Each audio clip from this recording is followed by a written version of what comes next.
प्रभु यीशु मसीह के मधुर और मीठे नाम में आज दिनांक 4 दिसंबर दिन सोमवार को आप सब श्रोताओं का हम स्वागत करते हैं। आज के दिन के लिए जो वचन है लिया गया है दानियल नबी की पुस्तक उसका 4 अध्याय 34 पद।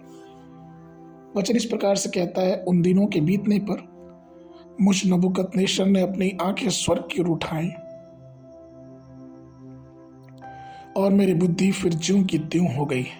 तब मैंने परम प्रधान को धन्य कहा और जो सदा जीवित है उसकी स्तुति और महिमा यह कह कहने लगा, उसकी प्रभुता सदा की है, उसका राज्य पीढ़ी से पीढ़ी तक बना रहने वाला है। प्रियो, नबूकदनेस्सर महान और शक्तिशाली राजा है जिसने बेबीलोन पर शासन किया। बेबीलोन को कभी बाबिल नाम से जाना जाता था। बाबिल और बेबीलोन दोनों गौरव के प्रतीक हैं। बाबिल शब्द का अर्थ है भ्रम या अव्यवस्था और बेबीलोन शब्द का अर्थ है नरक का द्वार। प्रियो, उत्पत्ति उसके 11:4 में यही बाबुल या बेबीलोन के लोग थे जो एक गुम्मट बनाना चाह रहे थे। इन्होंने यूं कहा कि आओ हम ऐसे गुम्मट बनाए कि उसकी जो चोटी है, वो जो छोर है, वो ईश्वर तक पहुंचे।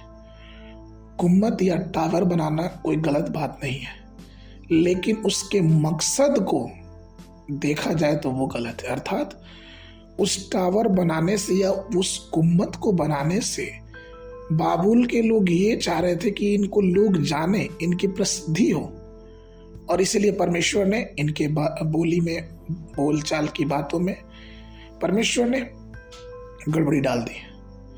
परमेश्वर हमेशा ही अभिमानियों का विरोध करता है। उसी बाबुल को दिन ऐसा हुआ कि जब नबूकदनेस्सर एक दिन छत पे गया और दानियल की पुस्तक उसके 4 अध्याय के 30 पद में हम पढ़ते हैं कि किस प्रकार से नबूकदनेस्सर ने पूरे राज्य को देख के कहने लगा कि क्या यह महान बाबुल नहीं है जिसे मैंने अपनी पराक्रम और शाही निवास के लिए और अपनी महिमा और सम्मान के लिए बनाया है। तो ये बाइबल अगर हम पढ़ते हैं, हम पाते हैं कि तुरंत ही यहोवा ने उसको श्राप दिया, उसको ऐसा मारा कि वो पशुओं के बीच में रहने लगा, वो बैलों की नई घास खाने लगा, उसके नाखून बढ़ गए, पंजों, चिड़ियों के पंजों और नाखूनों के समान उसके नाखून बढ़ गए, और वो मानसिक रूप से बहुत विपरीत परिस्थिति में चला गया। वो 1 वर्ष नहीं, 2 वर्ष नहीं, 3 वर्ष नहीं, बाइबल बताती है वो 7 वर्षों तक जानवरों के समान घूमता था, ओस में पड़ा रहता था। लेकिन एक दिन ऐसा आया कि जब उसने अपनी दृष्टि स्वर्ग की तरफ की, उसे महसूस हो गया कि ये सब जो कारण है ये सिर्फ घमंड का कारण है, और उसने परमेश्वर के सामने अपनी बातों को माना और परमेश्वर ने उसको ज्यों का त्यों कर दिया।